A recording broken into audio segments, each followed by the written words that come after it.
Thank you. I had a week. My parents met my girlfriend for the first time, and it was good.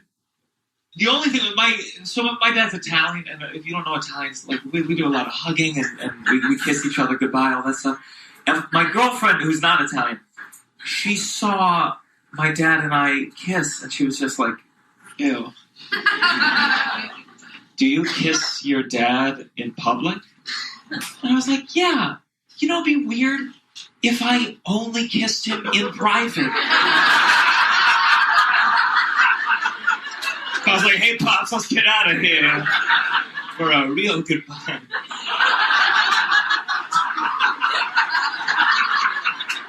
I'm just kidding. I don't have a girlfriend. Guys, it's a lot. I have a lot to deal with. I'm what's known as an extroverted introvert. Do you know what that is? Yeah, it means when I'm talking, I'm very extroverted. But if you're talking, I'd rather be alone.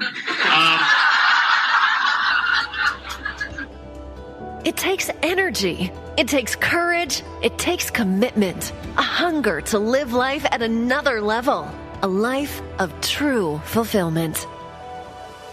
Welcome to the Extraordinary Living Podcast, where Jackie Senatori interviews leading experts from around the world, extracting their wisdom, giving you the tools, tips, and tricks on how to go from ordinary to extraordinary. Get ready to start living a healthier and more empowered life. Here she is, your host, Jackie Senatori. Hey everyone, thanks for tuning in to another episode of the Extraordinary Living Podcast. Today I have a really fun and funny guest, Gianmarco Soresi, who is a stand-up comic, actor, and writer, but the first line of his obituary will probably say the guy from all those General Electric commercials. With a BFA in musical theater, and I love this part, a Ph.D. in imagination, he made his television debut on CBS's Blue Bloods playing Tom Selleck's waiter, a role he says he prepared for by actually becoming a waiter himself for 12 years. Now a nationally touring stand-up comedian, Gianmarco is waiting for Jeff Goldblum to get in some kind of trouble so he can portray him on Lifetime. Gianmarco's stand-up has been featured on Netflix's Bonding, PBS's Story from the Stage, CISO's New York's Funniest, Real Housewives of New York Live, Vanity Fair, and he was the winner of Amazon's Comic Watching Comics Season 8. He also has a really impressive list of first-place wins at Laughing Devil Comedy Festival, Devil's Cup Comedy Festival, Empire State Comedy Festival, and The Last Comic Standing at Mohegan Sun. He regularly headlines clubs, which is where I saw him at the LOL in New York City, colleges, sorted basements around the country. His bio goes on and on with such impressive accomplishments, but I must point out that he also acted in Hustlers with one of my personal favorites, Jennifer Lopez. My boyfriend and I were lucky enough to see him in New York City at the LOL, and I quickly became a fan of his and have been following him on social media ever since. He's the first comedian to come on Extraordinary Living, so let's welcome him to the show. Hi, Gianmarco. Hello, it's an honor. Yes. So you saw me at LOL. When was it? I saw you there right around Christmas time. Okay, yeah. Back good old days. I miss doing those shows, that's for sure. I can't believe it's coming up on a year. So I guess you're not, with all the COVID stuff and everything, New York being really weird, you're not. Well, LOL recently tried to do shows in front of LOL on, I think it's Broadway or 7th Avenue. It's like even now with coronavirus, it's still like busy in a weird way and lots of just strange mix of people coming through. And it was a nightmare, but we're so starved for stage time. I was doing it. And then New York just shut it down. They're saying you're not allowed to do shows outside of venues that serve liquor. It's a big old mess here in terms of what you're allowed to do and what you're not allowed to do. You posted something so funny that it was like 25% of clubs or... Yeah. So I said they reopened indoor dining partially, but a lot of comedy clubs say they can't operate at 25% capacity, even though I've never seen them do otherwise. But even there's some indoor dining. Not everyone's doing it yet. You're still not allowed to do shows. Some comedy clubs are breaking the rules. There's outdoor shows, but if it's outdoor shows connected to a venue that serves liquor, it's not allowed for some reason. And those places our businesses are collapsing. Why does the ice cream shop get to do a show on their roof, but we can't? It's a mess. Right. it all makes so much sense. There's so many things about COVID that make just so much sense. I remember my kids weren't in school, but the casinos were opening. And I was like, that makes a lot of sense. That was my first indoor gig was Mohegan Sun in Connecticut. And the casino is so big that I was on a train just now. I went to an outdoor rooftop yoga class, and the train felt more dangerous than anything I've done indoors. Right. But you have to let it happen because people need the train to get to work. It's just a mess. So I loved watching your stand-up. It was so funny. I right away looked you up, and I love to laugh. And just so I can tell you, I'm a really hard one to sell. I'm very picky about my comedians. Really? So yeah, so it's good. Okay. And you're Italian, right? I'm Italian. I'm much more Jewish. My mom's Jewish. I'm probably very little. My dad pretended we were super duper Italian growing up. And then I went to Italy after I graduated college, and I was like, hey, I'd love to meet the family you've always pretended we've had. And he was like, oh, I don't know. I've lost touch. I'll see if I can email. And it was just wild catching him in that kind of lie. Right. You're like, okay. I know I watched this little thing with you this morning on where you did the sign of the cross, and you're just like, I'm Jewish, but just in case. It was so funny. Yeah. I had a manager once who thought I should change my name to something more Jewish. I did a roast battle. Someone said I should go by Juigi, but that's a more Jewish Italian name. Right. I don't know. But I guess you get to relate to two sides of the rooms when you're performing too, of both sides. Sure. Some stand-up comedians, Sebastian Maniscalco, who I believe was the highest paid comedian last year, that's his whole. He comes out, he's like, oh, my mom, she's making zucchini and the tomato sauce. And he sells at Madison Square Garden with every Italian in Jersey. So I'll sell it. I'll be whatever I need to be. Right. What made you, so we can get in, where did you grow up? What made you get into comedy? I was a theater kid from the beginning. I was one of those kids. I could tell you what I wanted to be when I grew up in first grade. I did a show. I was the prince in kindergarten in Princess and the Pea. And at the end, I had to say, I love you to the princess. And I turned to the audience, and in a moment of improvisation, I went, bleh, and everyone laughed. And it was I just remember that. I remember that moment, probably the only thing I remember from being that young. And it was that's what I'm going to do. So I was in theater, always the theater kid, always bad at sports from the get-go. Did it in high school. Then I went to, so that was in a Maryland, D.C. That's where I grew up. And then college for musical theater to an acting company. And then finally pivot to stand-up comedy. Where did you go to college for musical theater? I went to the University of Miami. Not a good decision. I got a Bachelor of Fine Arts, and there's a real proliferation of these BFA programs. And looking back on the kind of money spent to enter this profession and the way that they didn't really prepare us for the quickly evolving realities of this profession make me feel very cynical about the amount of money they ask for, or going to college for 4 years when you're young. Because this is an industry, especially for women, God bless any woman in show business, the youth is it's so vital that you need to be working when you're going to college, I think.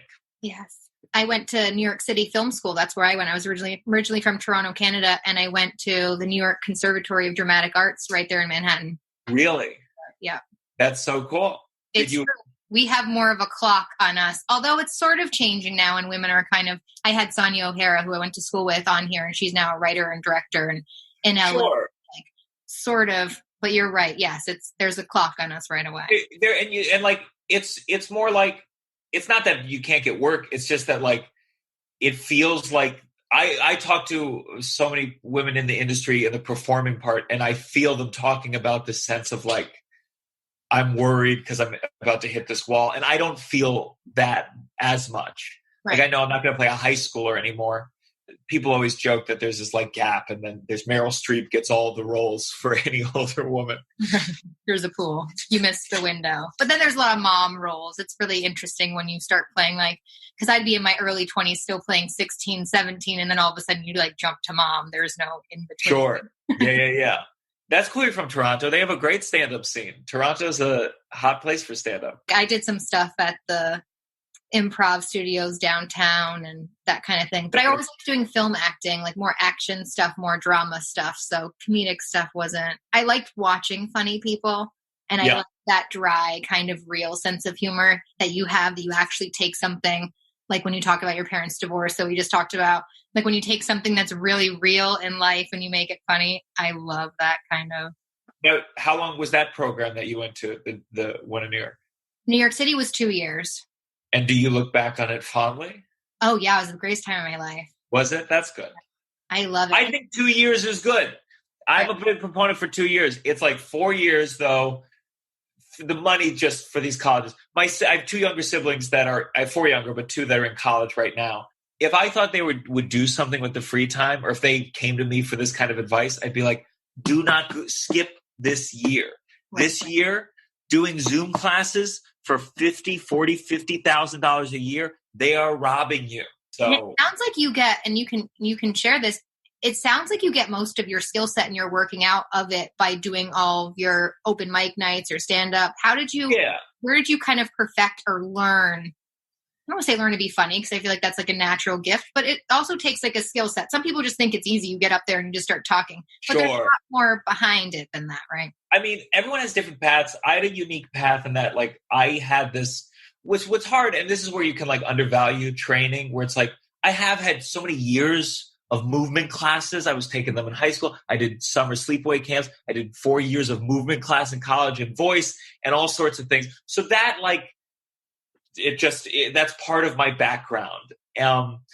There's a huge swath of stand-up comedians that aren't performers and just go into stand-up comedy. But I came at it with this performance background. And so basically the thing I needed to learn mostly was just writing and how to write a joke and how to make it pop. And I learned that from like open mics. I learned that I did a lot of roast battles.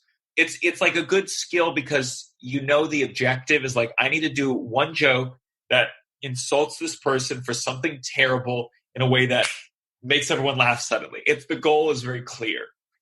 So that's how I learned joke writing. And I think comedy, like good stand-up comedy, it really is, are you able to be self-aware? Are you able to analyze and edit your own work? We all have different levels of humor, but the more important lesson is like being able to go, okay, that thing that I did 3 times in a row didn't really work. Okay, that thing, I think something's there. Oh, that thing's really good. I should do that every time I go on stage now. And that's the real skill of it, editing. Yeah. How do you look at yourself like that? Like you said, wow, that joke didn't work. How do you kind of come off stage or go home at the end of the day and knowing, I mean, the industry is hard, let alone being up there by yourself, trying to make people laugh sometimes. Like, how do you go home and look at yourself and be like, that didn't quite work, and not feel like you bombed or feel like you failed? I feel like that's what keeps people from being like extraordinary, and that's what keeps people from breaking through that wall, and then keeping people from just talking about wanting to do it rather than what you're doing and just constantly being out there. Yeah, I think there's a couple reasons why I think I gravitated towards stand-up, other than like it being the thing I'm better at than other forms. It's like stand-up gives me a constant feedback loop where I get to go on stage, and every time I test something, I get a response, good or bad, and I'm able to like, I record all my sets. Most stand-ups do, but a lot of stand-ups don't listen back to their sets. And there may come a time I get lazy in that sense, but at least for my first 4 years in stand-up, I listen to every set, and I write everything out, and I run rewrites I have like 2 good friends who will still let me do this with them, and 4 siblings where I'll run jokes by them. So it's like, at this point, I have enough material that like, if I'm going to go up and try something new and risk bombing, I know that's what I'm doing, and I no longer feel like bad about it. Right. I've moved past that, where like you feel like if you bomb, I'm devastated. How'd you get past it?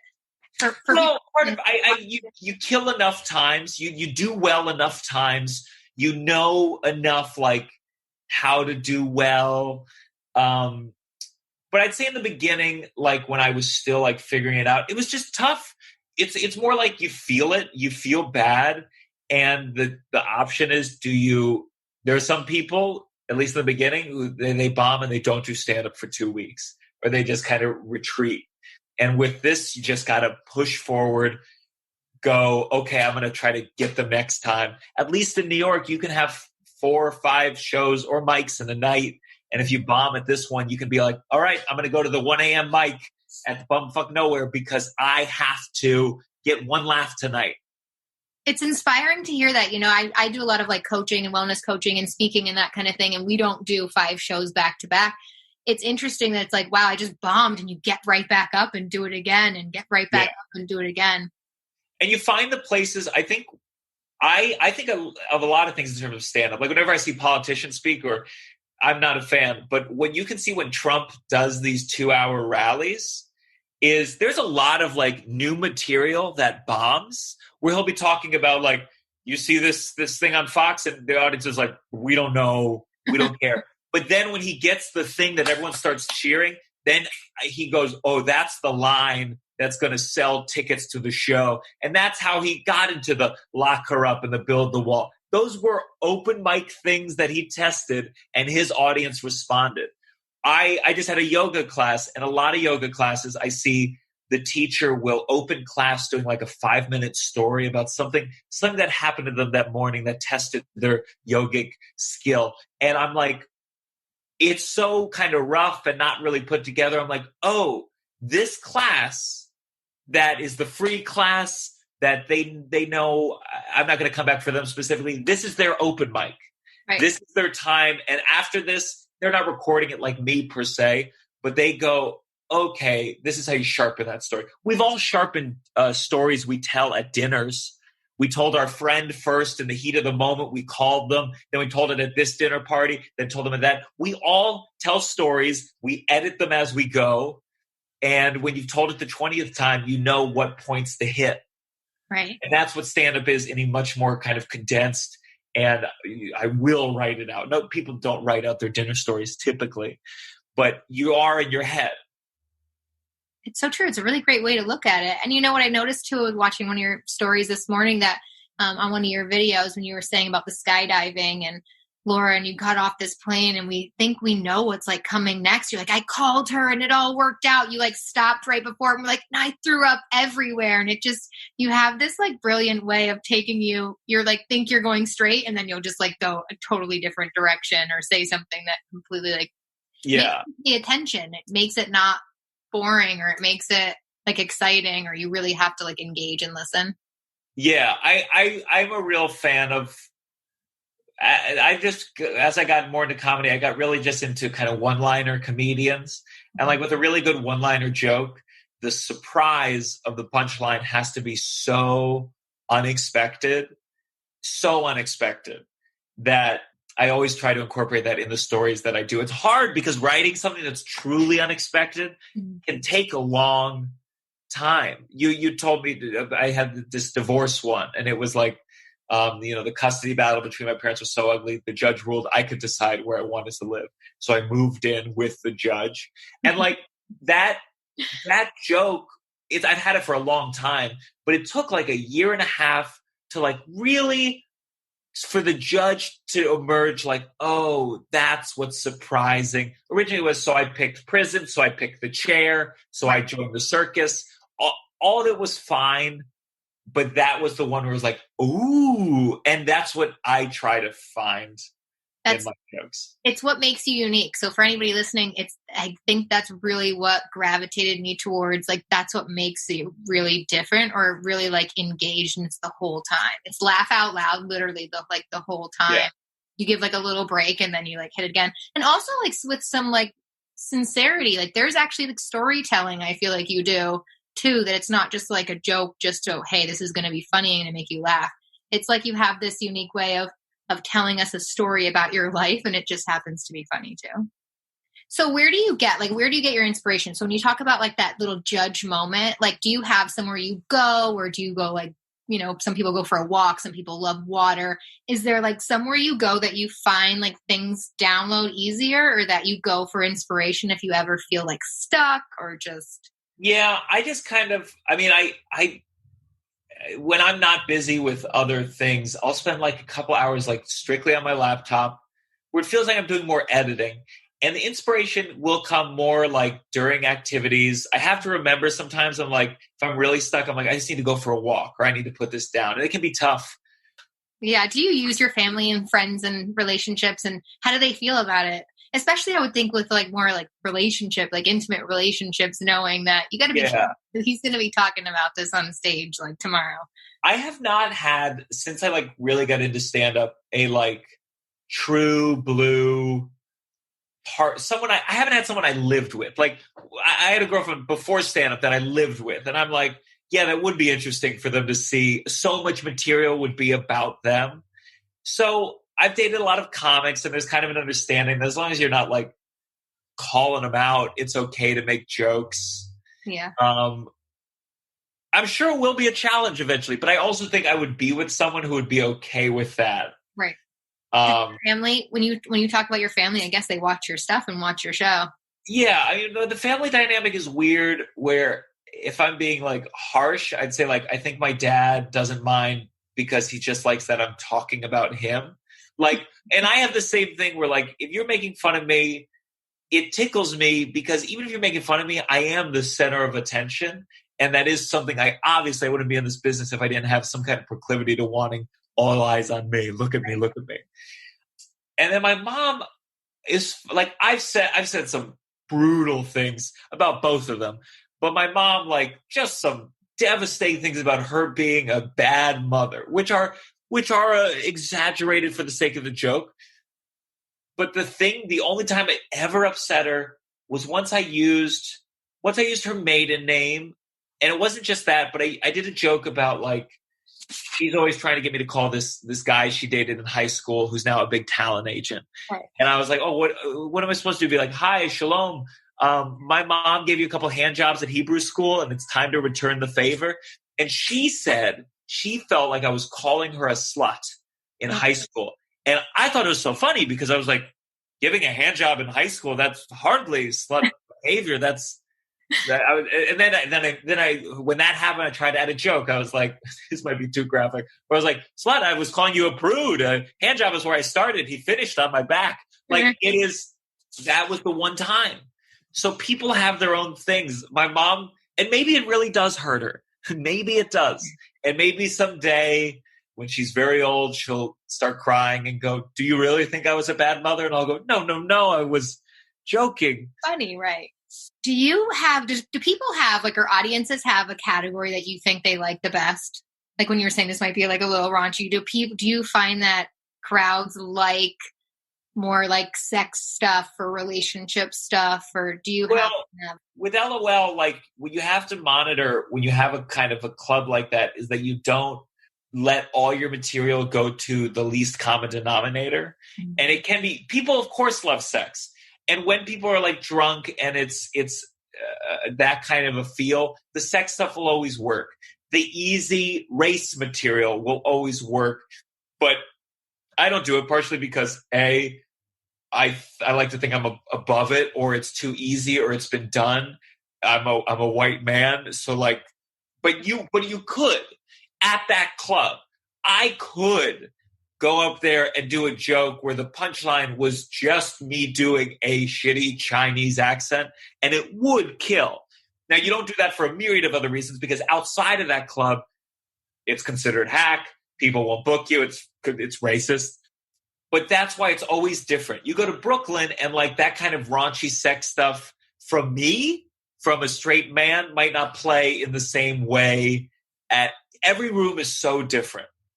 I never really thought of every room being so different, or like everywhere you go has to, like you kind of have to adjust or know. Sex is always, though, it's always going to be the funniest in general. There are rooms where they're like, ew. But like if I'm doing, like I did a 70-year-old was having a birthday party in Howard Beach. Terrible. The whole scenario, from head to tail, terrible scenario for a comedy show. And I had to do an hour, and I'm getting paid well. And so I know pretty quickly on these old people, they just want dick jokes and pussy jokes and just dirty. And having 60 minutes worth of dirty material makes me get through that show okay. And I thank God for that material. Would I ever release an hour of it? No, because it would feel a little like, Jesus Christ. And it's funny because if you talk about sex for an hour, it's like, I don't have sex this often for me to really be talking about it this much. It's just really funny to think like 70-year-olds want an hour of like sex jokes. It's just older people will surprise. Like there are of course some conservative old people, but sometimes you're reminded, oh yeah, if you're 80, you did all the sex stuff. You were a hippie in the sex era. You were doing sex where people before AIDS and people were just fucking crazy. Like you did stuff. So you're not grossed out by this. You pooped in a bedpan this morning. You can handle a joke about sex. Do you ever get rowdy like people? How do you handle like the rowdy people or the people that comment? You know, it's funny to me like how maybe it's just from doing it a lot, but like the people that like to like interact with you guys or like say things. Yeah. I mean, personally, like I'm not a fan of it. I want to do jokes that I wrote and I want to create a flow and I want to tell the song. But yes, there's lots of rowdy. It all depends. I mean, every club, and most clubs don't, should have a bouncer ready to kick someone out because there's some people whose energy, they just want to disrupt it. There's nothing you can do. But working at LOL and being able to do like 30 shows a week, 25 shows a week there, you have to maintain dominance. Stand-up comedy, part of it is there's a nervousness of the audience of, is this person on stage going to really keep our attention? And part of you is like with that first joke, that first laugh, you have to show like, don't worry, I got this. I know I seem like a nervous little guy. Trust me, you're in good hands. Sit back and relax. So when a heckler comes, you have to in some way assert that they have not taken control of the room. And you can do that by like hearing them talk and then getting a good joke in on them. Sometimes you'll have a heckler who's funny. For example, I have bits about going to college for musical theater. This is just a sad reality where I said I went to college for musical theater and the joke comes after that and someone in the audience just goes, gay. And it gets like a enormous laugh, which I think speaks to a deeper problem with all of humanity. But I can't go, hey, stop that. Because then I've lost the room. I'm a fucking loser. Right. I have to either like come up with a joke or acknowledge the fact that you got me or you killed. Or I'll make fun of the audience. Wow, a bunch of homophobes in the room. Like I just have to make it. If I give off that I'm no longer having a good time, why would they? Why would they watch someone having a bad time? My theory is that I have to be having a good time on stage. That's the only way people are going to enjoy it. When you think of the greatest comics killing, they are also, maybe they're faking it, but they are also having a blast. I was going to ask that. How do you like not laugh sometimes when you say something so funny? It's like, I don't know if you just look away or like, I mean, sometimes comedians laugh, but it's just when you're having a really good time, you laugh at your own stuff or you're laughing like with the room.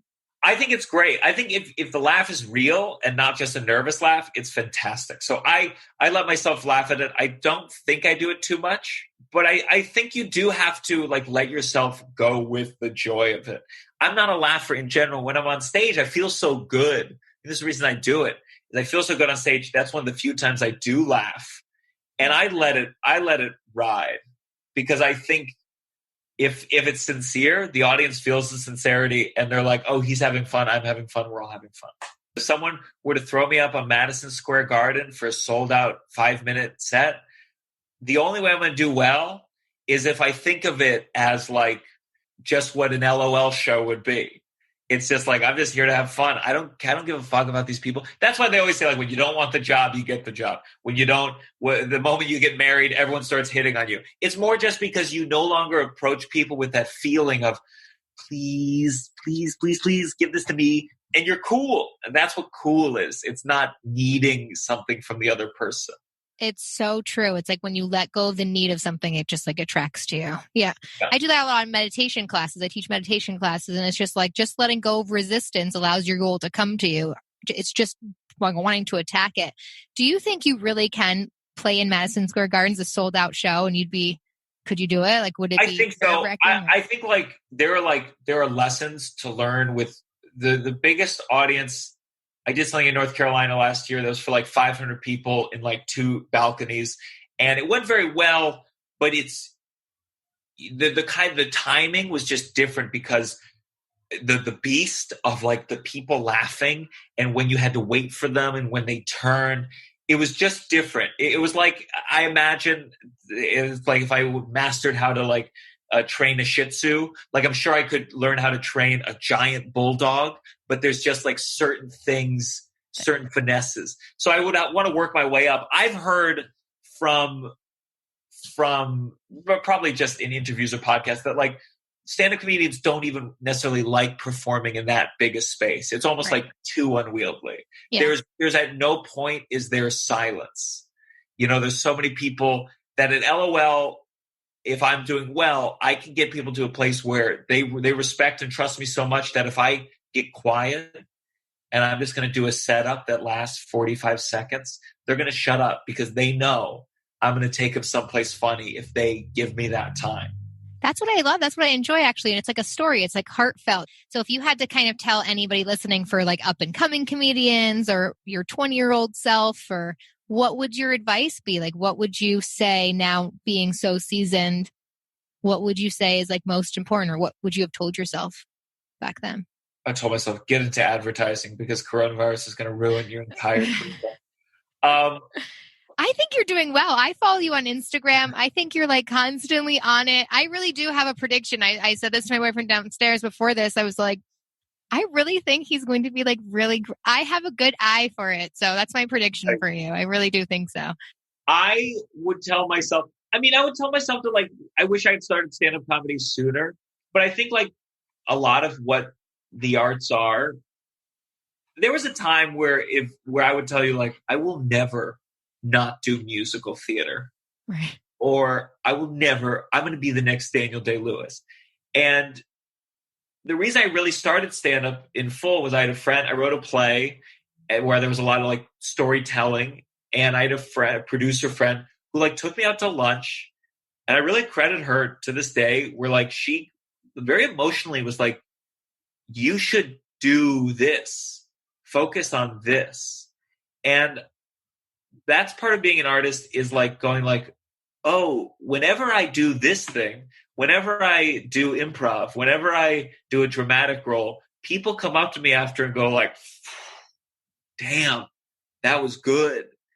And if you love it, if you like that thing, lean in. And that's the thing with comedy, where I've always been someone who, when I had the comedic role, that's where I got more people. Not people going like, oh, you're the next Jim Carrey, but just people after a show, people in life going like, that was great. And if I could go back in time, it would be more like taking me by the shoulders and being like, this is the thing you're good at.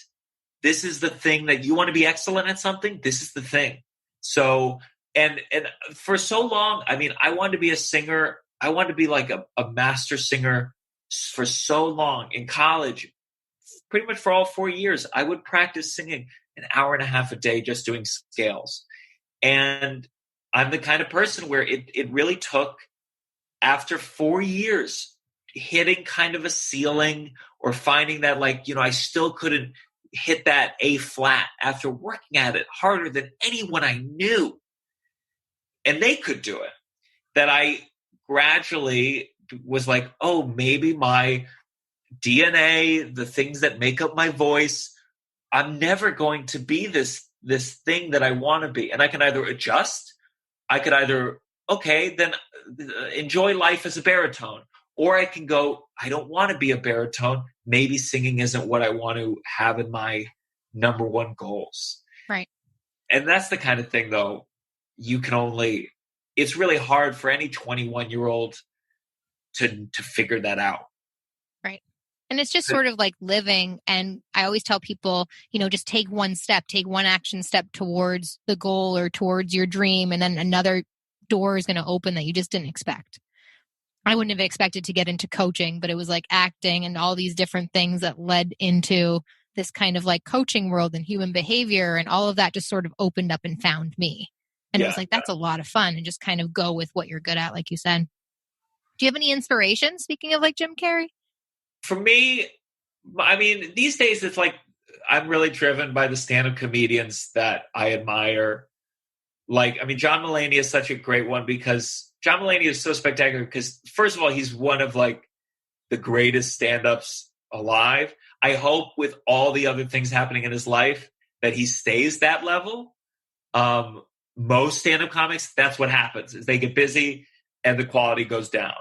But John Mulaney is so fascinating because he also like is also a super number one level sketch comedy writer. He's multifaceted. So I'm still figuring out in my life whether I'm like, do I want to just keep giving full attention to the stand-up and just being like just a brutally good stand-up? Mm-hmm. Or if I will the acting stuff come along, I have that training. I feel very rusty on acting in terms of like, there was a time where I did it all the time.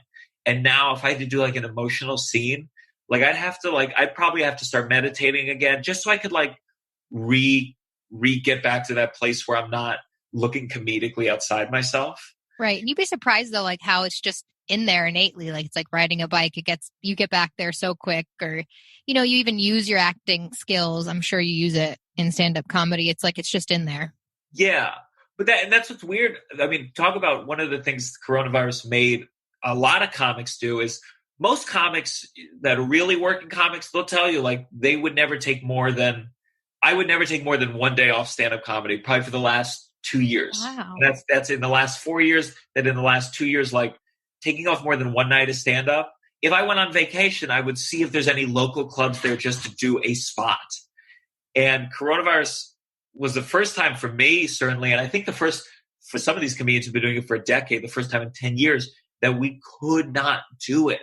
Wow. For like 3 months until there was a truck bed show. And we're like, oh, we got to do the truck bed show.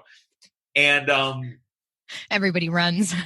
Yeah. And I don't know if I ever want to do it again, but I do think I feel more capable that if I were to take a week off to go on vacation or to go to a lake and just write, that I'm now a little bit more trusting of like, it'll be okay. Yes, that first time back on stage after a week, I'll feel a little wonky and I'll shake it off in 3 minutes. But yeah, there's a paranoia. I feel paranoia, certainly, where it's just like, if I don't do it for 2 days, are you getting other people are? That was the one good thing about coronavirus it was like, not only were you not doing it, but you were comforted because no one else was either. Right. That's a good point. It really brings me like what Tony Robbins always says is like to master something, like just be a mess and become the master and just keep doing it and doing it. And it sounds like, talking to you, that's the biggest thing is just you become excellent at something just by what you said, doing it every single day or 5 times a day or the amount of shows. But it's a mix because like, I think like I'm very obsessive in that sense, but I think like with the singing, it hurt me in that I just kept practicing and I didn't ever take the time to go, okay, am I improving in the ways that this should be improving me? Should I be working on songs more than scales? Because these scales aren't getting me anywhere. That's the mix where like, I've always had the willingness to put in the time, but I think the getting older and the being a smart artist is taking moments to look back and go like, is this the best use of my time? Am I doing too much of this one thing because it's easier? Like me, I like writing stand-up so much. And sometimes I'm like, you need to be working on a pilot because you have 3 hours of stand-up material and no one's asking you to film an hour quite yet. So this isn't as urgent. Maybe try to write this. Maybe start a podcast. Maybe what I did just now, the reason we're kind of meeting is I recorded the half-hour outdoor special where it was like, do this. And yes, it's been hard because I've been working on editing every day or figuring out the song for the theme music for the credits. And that's been tough, but it's probably for the best. And I do need to be more multifaceted, and it's good that I did it. Right. It's like hitting a goal. You need to like, something's really aligned as your goal, or you're inspired to do it because you'll take in the challenging stuff too. If you're not willing to do the challenging stuff that comes with any single goal or anything that you really want to do, it's not really like an inspired action. So where can you have a show coming out on Amazon? It's called Shelf Life. And it's partly that because like this is 95% of material I wrote since coronavirus began, and it has a limited shelf life. So listen to it now or listen to it as a period piece 2 weeks from now. It's going to go out on Amazon. I'm going to post so many clips on all my social medias, and then it'll be like an album on iTunes, Spotify, and whatnot. Perfect. And people can go on like your Instagram, or do you do Facebook, or what is your... Yeah, what is the best I have Facebook, but best is my name at Gianmarco Soresi at Instagram, Twitter, or TikTok. And I will post everything about this special. So fun. It's been great talking to you and learning all about the mastery of comedy. You too. Well, thanks for having me. Thanks for listening to the Extraordinary Living Podcast. For show notes for this episode and all past episodes, head over to JackieSenatori.com. Thanks for listening, and we'll see you next time. Until then, take care and be well.